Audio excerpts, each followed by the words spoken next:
What's up, everybody? I'm Jack Slater, aka the Comic Outlaw, yeah. And I hope you're ready because we're doing Green Lantern, yeah. We're going back into the world of green. Emerald Dawn, as a matter of fact, issue 4. Yeah, we're gonna kick it like that. Hal Jordan is surrounded by a bunch of rings. Let's see if he can get out and do his thing, if you understand what I'm saying. Anyways, kicking it off, Hal Jordan has a lot of problems right now. And I do mean a lot of problems. He just survived an explosion. Boom! Yeah. So, yeah, in the last issue, Hal set off this massive explosion. It looked like a big nuke. And it was a massive energy explosion that leveled everything, so Hal Jordan thinks he did it.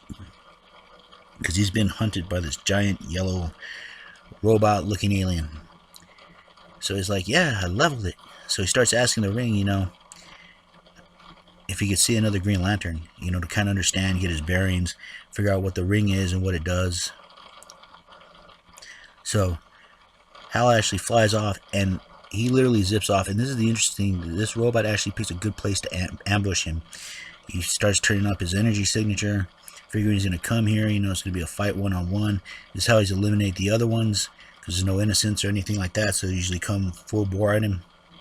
But then Hal zips away, and of course he follows him.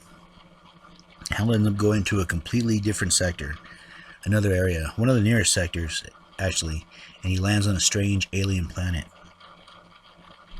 trying to figure out where he is and, more importantly, what he's doing there. And he runs into a fellow Green Lantern. His name's Tomar Ray. Yeah, and he basically, Tomar just lets him tag along. He's a new Green Lantern.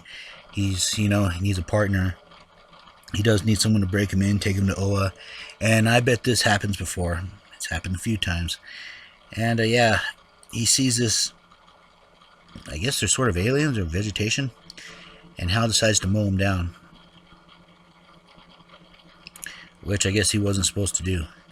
See, Hal's kind of new to this. He doesn't understand how alien species work, what they do, who they are. So Tomar's kind of telling him what's going on, kind of leading him by the ear a little bit. And he's telling him the ring has a sense in it where there's trouble. And he's able to get a word out, Legion. So this is where he decides to take him to Oa so they can look at the Book of Oa. Now, you could tell Oa is vastly different from a lot of other planets. For one, the planet looks a little yellow, doesn't it? Also, all the cities are yellow.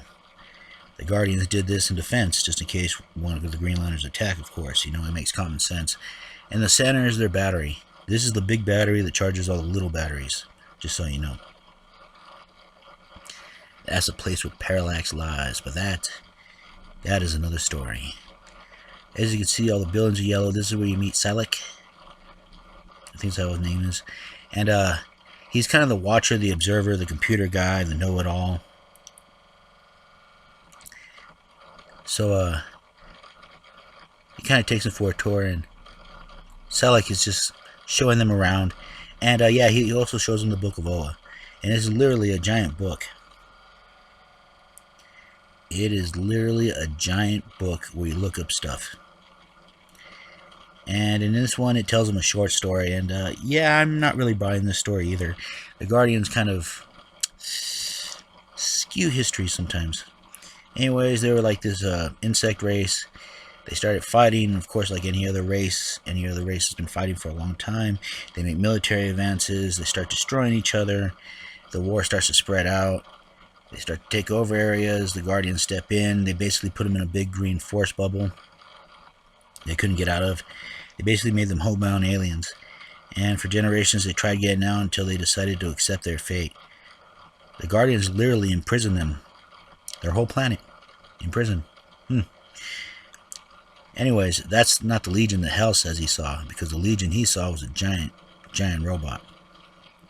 So Tomar's still showing him the ropes, telling him he is going to have basic training, and then it might take a while. It does take a while to learn how to master the ring, depending on your skill level. So Tomar shows him around. He shows him his room, but there's just one more thing he has to do. He needs a favor. And I'm sure this happens all the time with the Green Lanterns. with him calling home. You know, Hal Jordan call home. Anyways, they're at Andy's funeral. And, of course, he couldn't show up in person, but he waits till his brother's alone, and he pops up in a green construct.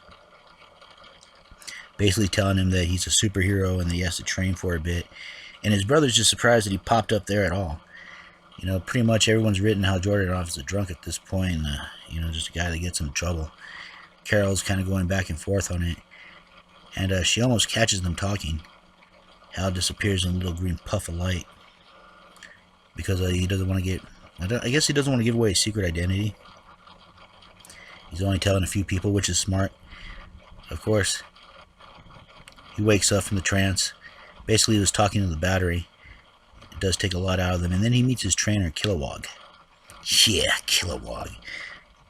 Love Kilowog.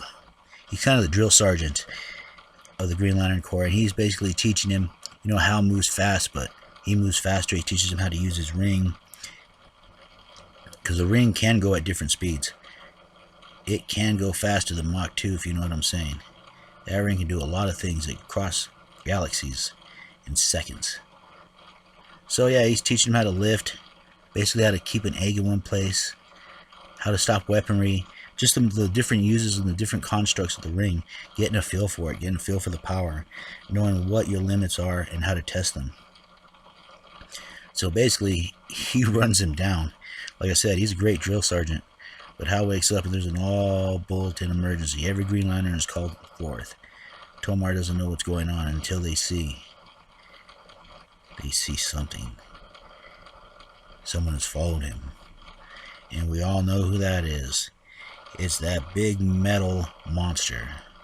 Big yellow metal monster ready for a little payback. Ready to kill some more Green Lanterns. And he wants the Guardians. They want payback on the Guardians. He's willing to slaughter Green Lanterns to do it. Will he succeed? Will they be able to stop him?